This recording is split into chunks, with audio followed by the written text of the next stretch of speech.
birth stories of my first three children are all pretty similar.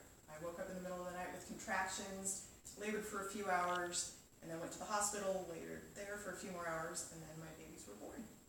With Miles, my fourth, I labored for 0 hours. That's because Miles came into the world through a scheduled cesarean section. When Miles was born through cesarean section, he was in good company. Today, in the United States, 1 in 3 children is born through a cesarean section. That means that everyone here today has either had a cesarean section, been born through a cesarean section, or knows lots of people who have. Well, this was once a rare procedure. Today, it is a common and often crucial part of life.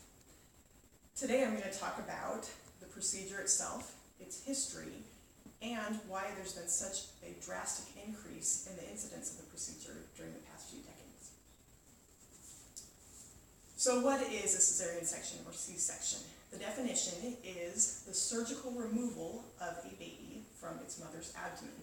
Doctors perform a C-section by cutting through, vertically or transversely, the skin and abdominal wall, and then also making a vertical or transverse incision through the uterus, taking out the baby, cutting the cord, taking out the placenta, and then closing everything up again through sutures or staples or surgical glue. A C-section can be performed for multiple reasons, but it all comes down to a baby not being able to safely make it through the birth canal.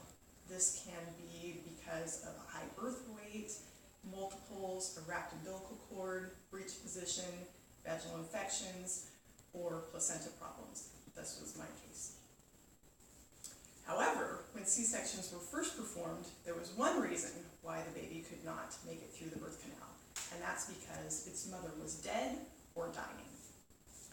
As the name suggests, cesarean sections were performed in Roman times. The historian Pliny reported that Julius Caesar was born through a cesarean section. However, this is highly unlikely because his mother was alive during his lifetime. However, C-sections were part of Roman law. In order to make sure that the population increased, Roman law dictated that if a pregnant woman was dead or dying, her baby had to be cut from her womb just in case it was going to live. C-sections were not only performed in Rome, we also have records of them being performed in China and India as early as 1000 BC. However, the first record we have of a woman surviving a C-section is not until 1500 AD in Switzerland. Since we realized that women could survive C-sections, there have been more and more of them. With the advent of germ theory and the use of anesthesia during childbirth, C-sections have been more and more prevalent, in part because women were more and more likely to deliver in hospitals rather than at home. By 1970, 5% of births were C-sections. By 1990, that number had jumped to almost 25%. In 1985, the World Health Organization conducted a detailed analysis to decide what would be the ideal number of C-sections. Basically, they took into account all the reasons why someone might need a C-section.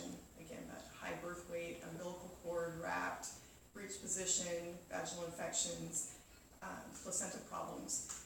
And they determined that the ideal rate would be 10 to 15%.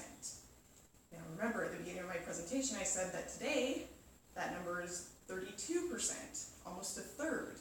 This leads many people to question, are we endangering women and children by having too many unnecessary sections? Are too many women endangering their children by opting for C-sections to avoid the pain and discomfort of vaginal deliveries? Are too many women unhealthy, which would result in the conditions that require C-sections? Are too many doctors taking advantage of increased health care costs and the convenience of scheduling C-section deliveries? Obviously, having too many unnecessary C-sections is risky and dangerous. C-sections are definitely a major surgery, and there are risks involved. However, the bottom line is that C-sections save lives of mothers and children who many years ago would not have survived childbirth, and that is really a miraculous thing. I myself never wanted to have a C-section.